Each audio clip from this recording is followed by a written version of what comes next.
Well, we made it to week 9, um, which is about the halfway point. Hopefully, you're feeling a little bit better about poetry and literature in general. All of your essays have been graded, so if you haven't had a chance yet, please make sure you check into turnitin.com and look at all of the comments that I made all over your essays. I tried to give you not only the points at which I was asking questions and trying to follow your logic, but also comments that will help you make your essays better and more clear in the future.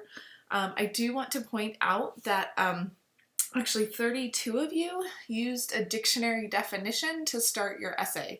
And so I just want to put it out there that we should not be doing that. So that is a technique that I think middle school teachers and high school teachers teach you because they think it's really like slick. But actually, I don't think that it really helped any of you at all. In fact, I probably said something like, please don't use these dictionary definitions unless, unless you were sort of getting into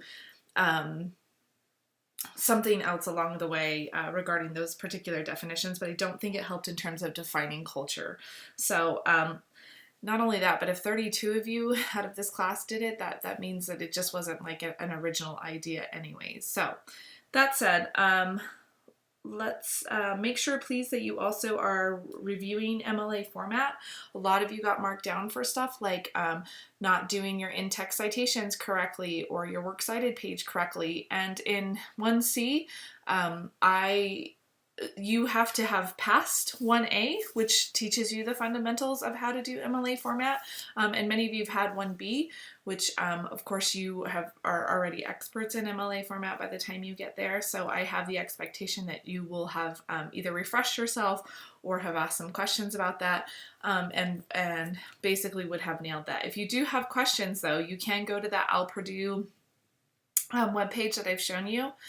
You can also, your book actually has some MLA stuff that's already in there, like how to format for poetry specifically. So please make sure that you're using those resources in order to maximize the points on your essays. So let's actually take a look at the stuff that we are going to do for this week. So you'll notice for week 9, there's not a whole heck of a lot here other than reading chapter 20. Which is about 22 pages worth of material. There are lots of poems in this chapter as well, like Gwendolyn Brooks' We Real Cool, Robert Frost, A Silken Tent. So make sure that you're reading those poems because those are some of the ones you're going to be evaluating this week. In addition, I have 2 poems for you here, Fog and Biography, which is in a PDF file. I don't know why in this version of the book they actually pulled out that poem, but it's a really fabulous poem. So if you could just click on this link that's right here, you'll actually be able to see that poem. If you have trouble with that, let me know. So this week we are also going to be speaking in our, doing discussion boards within our small groups. So each group should have about 6 to 7 people in it. I've already prearranged the groups, and you're going to do a discussion board within that small group. The idea here is to really have sort of low stakes in terms of working these poems out and to be able to have sort of ongoing conversations with people. And just reading the discussion boards and the responses, it seems like many of you will put on a discussion board post, and then by Saturday you log in and you just reply to 2 people, and then you sort of check out and you never really check back in and read what people have written you. And that's kind of not the idea here. When it comes to literature in general, you want to make sure that you are understanding this and that you understand that there are multiple ways to interpret things, and that you're not just kind of working in a vacuum here. So I really want you just to try to have conversations with people this week. Not only that, but you are going to get your poetry essay assignment within your group. And what's going to happen is every group is going to be assigned one particular poem, and every member in the group will evaluate it in a different way. So for instance, one person might decide to look at it from a feminist perspective. One person might decide to look at it from a formalist perspective. One person might decide to look at it from a historical perspective. So everyone is going to take a different approach to evaluating this poem, but together you guys can talk about this one particular poem and really have an honest dialogue about what you think it means and how you can best approach that. And so that will be due next week in week 10. I will this week in week 9 post up that assignments and which poem you will be assigned, so that way you are very clear on what you are writing about for your essay. So you do have a discussion board due this week, and discussion board responses, those look a little differently because we are in those groups. You still have a quiz to take for week 9. I do want to mention that the quizzes in week 8, I'm going to switch up some, maybe throw out 2 questions. So anyways, I'm going to go back through there and look at everybody's quiz, and I'll keep you posted and let you know what happens with that, but I feel pretty confident that that's what I'm going to do at this point. So the quiz will be out of 3 points instead of 5. So, okay, let's look here. So today we're going to talk about poetic form, and oftentimes when people think about form, they think about the way maybe a poem is constructed, and that's partly true, but the way that your book structures this particular section is that we're also going to look at sound and how, in addition to the visual, so how is the information in a poem grouped and organized. And so one part of this is the sound aspect. So rhythm, stressing or accented words and syllables. So we automatically have natural responses to rhythm, beating heartbeats, right? The clopping of hooves, right? Anytime you hear music, right? Or just beats in general, we kind of have a natural response to that. So rhythm is something that you should be paying attention for in these poems, which again, I'm just gonna sort of advertise, like if you can, read them aloud or maybe listen to them aloud if you can. Rhythm doesn't often have no verbal meaning to it, but it should reinforce the meaning and tone of a poem. So if you have a rhythm of, let's say, a lot of stressed syllables, one right after the other, right? This could be a very jarring moment in a poem. If you have a lot of maybe like a more smooth rhythm, right? This could again sort of reinforce that tone, just kind of depending on how it works out. Rhyme, all that means is just repeating similar sounds here. So the rhyme should enhance tone and meaning. And a lot of times people think that that's what makes a poem is just rhyme in general. But you know, having read a lot of contemporary poems, that that's not necessarily true. It's certainly true of a lot of the older styles of poems. It used to be that poems had to rhyme and they had to have a specific form to them. But that's not true at all. In fact, contemporary poets have gone much the other way, where they have open forms, and sometimes there's internal rhyme, but there's maybe not rhyming on the ends, on the end of a line, right? But a rhyme should emphasize feelings and tones of words, and it depends on sound, not spelling. So pay attention. Again, this is my plug to like read aloud if you can. It can help you hear a rhyme if you can read it aloud or have it read to you. I want to point out meter.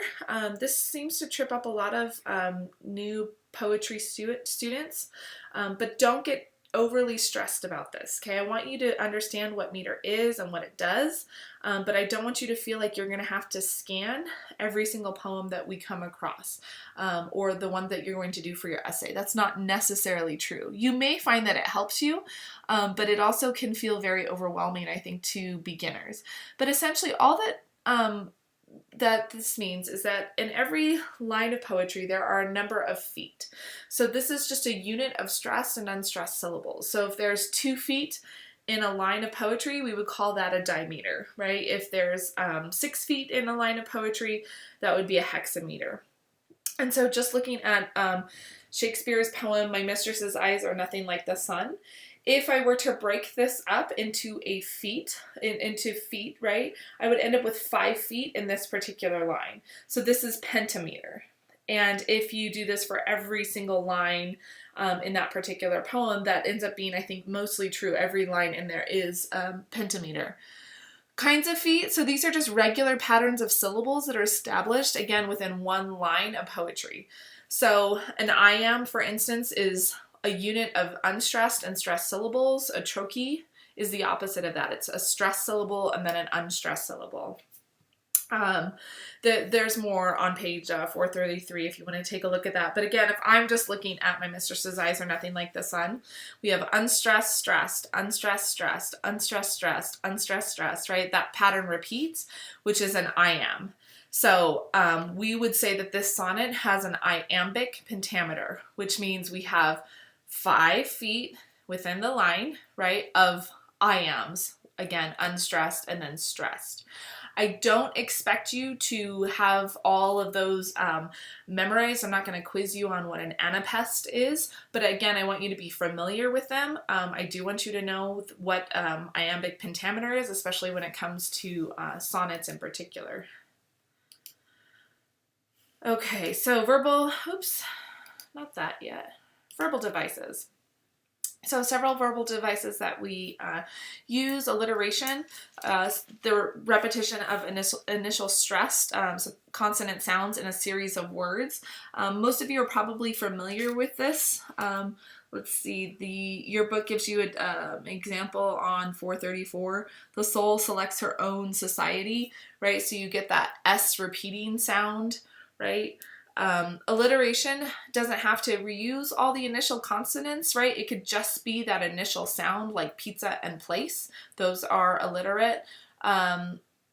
So here we have an example from Dylan Thomas's Lie Still, Sleep, Be Calmed. We saw the sea sound sing, we heard the salt sheet tell, right? So again, we have those lots and lots of S sounds, right? Which can feel very calming, it can feel very relaxing, just depending again on the tone of the poem. Assonance, this is just a repetition of vowel sounds without repeating consonants. So sometimes we just call this vowel rhyme. So again, your book gives you an example of grave and gain, or shine and bright, and you can hear those vowel sounds, right? The grave and gain has that long A sound, and shine and bright has that long I sound. This example here, leaping and deep, has that E kind of sound to it, right? So that's what assonance is. Again, it helps us to hear those particular words, and hopefully those words work in conjunction with the tones that you're coming up with. Consonants, just very similar to that. It's just a resemblance in sound between two words or an initial rhyme, specifically between shared consonants. So bed and bad, or bud and dab, right? Black and block, right? Those kind of rhymes work really well. So it's kind of like a half rhyme. So they're parallel, but the vowels change in there. Stanzas. So stanzas, as you know, are what we essentially call a paragraph, right? In a short story, we actually have a literal paragraph. In poetry, we have groups of lines together. So some poems, right, might have 3 stanzas, some poems might have 16 stanzas, some poems, like an epic poem, might have hundreds of stanzas, right? But 2 in particular types of stanzas that I want you to pay attention for are the couplet and a quatrain. So all that a couplet is just 2 rhyme lines of usually equal length and similar meter. And they're paired together, right? So 2, couple, think couple. Right? Quatrain is just a group of 4 lines, and this can be any number of rhyme schemes. So it could be like an AABB, it could be an ABAB, right? But those 4 lines are grouped together, and then those end sounds rhyme together. So again, make sure you understand the difference between a couplet and a quatrain. Part of what I'm doing here is I'm trying to get you familiar with some of the verbiage, so that way, again, once you go to write your essays on your poem that you're evaluating, you can use this kind of language, right? You can sound like you know what you're talking about when it comes to these poems. The last thing I want to go over here is just some forms. Again, really important to know all the different types of forms. We really only touched on 2 closed forms of poetry. So all that a closed form means is that we have poetries with equal lines, lines of equal length, arranged in fixed patterns of stress and rhyme. So these are not open in terms of changing things around. poets have to construct their poems according to these rules, right? That's what closed form means. There are a bunch of rules and you have to follow them. So in particular, right, sonnet is one of those closed forms. So the Shakespearean sonnet, sometimes called the English sonnet, is usually 3 quatrains, right? And then a final couplet. And so then you have a rhyme scheme that happens, A, B in the first quatrain, C, D in the second quatrain, E, F, and then that couplet is G, G. And then typically that they're arranged in an iambic pentameter, although there have been some examples where in an English sonnet where that kind of breaks that line. An Italian sonnet is similar. It is followed up by 2 lines that conclude to resolve a poem in a rhyming couplet. And so there's more, I believe you don't actually have to do the quatrains in the Italian sonnet. But again, you don't have to know that particular version. We didn't read any of those in class this semester. We did read a couple of VNLs, so I do want you to be familiar with what a VNL is. So essentially you have 5 3-line stanzas and then a final quatrain. And the first and the third lines of the first stanza repeat alternatively. And so you've already read, again, 2 of these. If you didn't notice, now I'm telling you. VNL was, the first VNL you read was Do Not Go Gentle Into That Good Night by Dylan Thomas and Elizabeth Bishop's One Art. So if you kept wondering why some of those lines just kept repeating the same, it's because these poets were working in this particular closed form, which demanded that they repeat in a particular kind of pattern. And again, you could sort of talk about, if you were going to write about, let's say, one of these poems, Do Not Go Gentle Into That Good Night, right? How does that repetition of those lines and this closed form mirror what's actually going on in the poem, of the speaker trying to plead with the father to stick around and live life, right? And so again, you would tie that idea back to the form itself. Sestina, I'm not going to get into that again. We didn't read one of those, but that's one maybe you want to be familiar with. It's actually a really complicated form. I think it's a really impressive form. Elizabeth Bishop, who wrote One Art, also wrote a very famous poem called Sestina. If you want to Google that and look it up, it's a very beautiful poem. But essentially, you have six words at the end of each stanza, and there's 7 stanzas.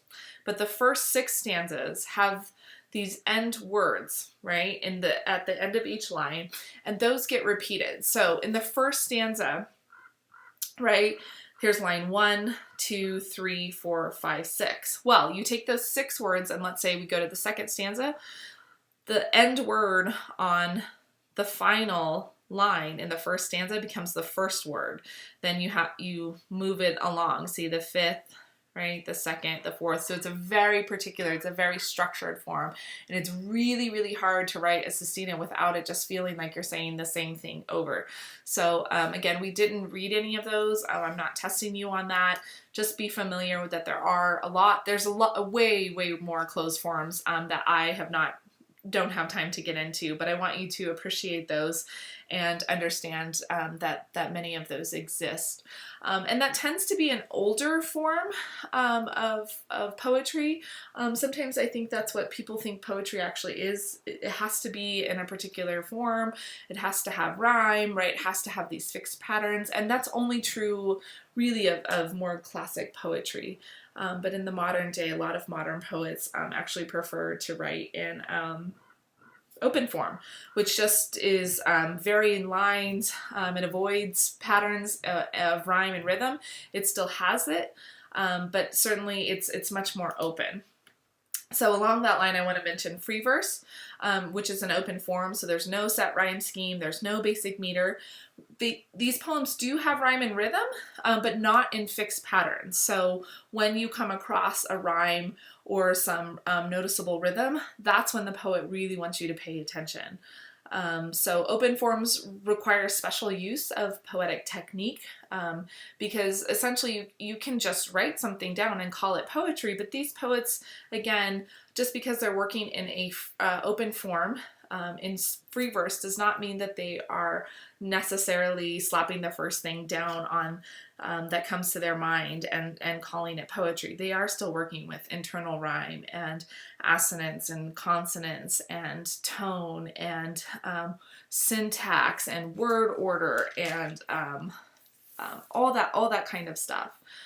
So lastly, with thinking about form, I did want to point out the red wheelbarrow. Oh, and my screen's going to kind of cut it off here. Let me see if I can fix that. I did it. Okay, the red wheelbarrow, which in your book, it's in your book somewhere. But in looking at this poem, right?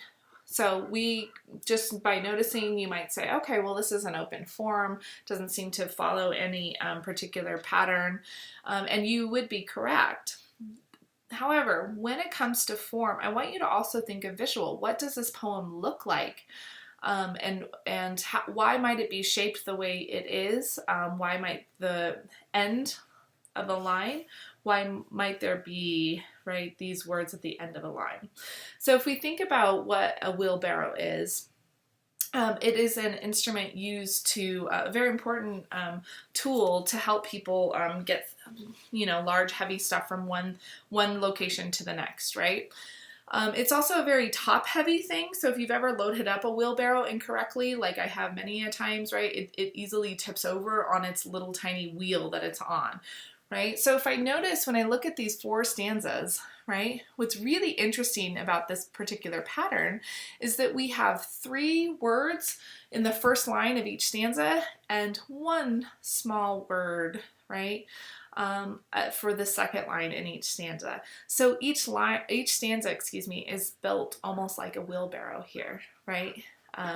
And if you're just now seeing that, right, I feel your wonder coming through the screen right now, because that is the magic partly of this particular poem, right? And if you'll notice here, the language, so much depends, right? So much does actually depend on a wheelbarrow, especially if you are a farmer, especially if you are trying to transport feed or water, trying to sustain life on your ranch or your farm.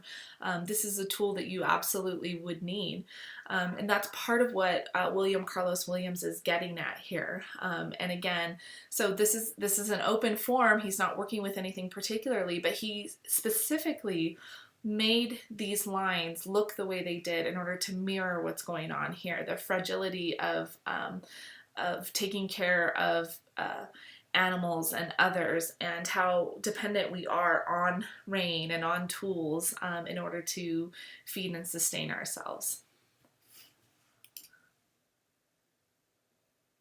So that's poetic form in a nutshell.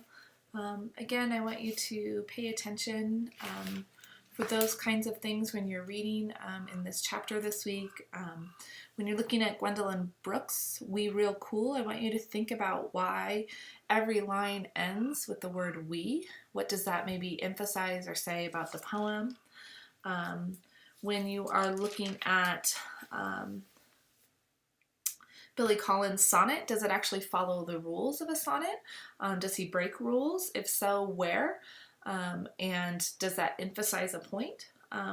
When you look at 100 years from now, this is a prose poem, so this is very different than a lot of the poems that we've been looking at. Why would this poet choose to write it in this way, and what does it say about that particular poem?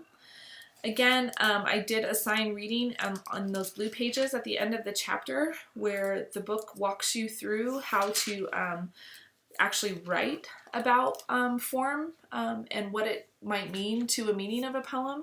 So you might want to look at that student sample paper, which starts on page 448. I think that those can be very helpful just in terms of like, well, how does somebody else talk about form, and what might that look like? Because that might be one way that you tackle the poem that you are going to get assigned for your particular essay.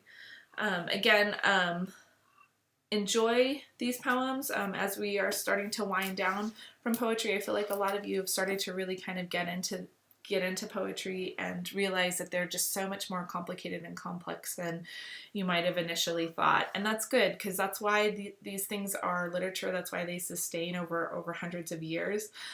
Is because, you know, these poets took great care to make sure that every word worked, every sound was connected to meaning, every line, the way that it's constructed, every end, right, every rhyme, all of it is working together. This is why this is our most precise way that we have to communicate with each other. So I will see you on the discussion board, and I hope to have a live chat this week with you. Talk to you later. Bye.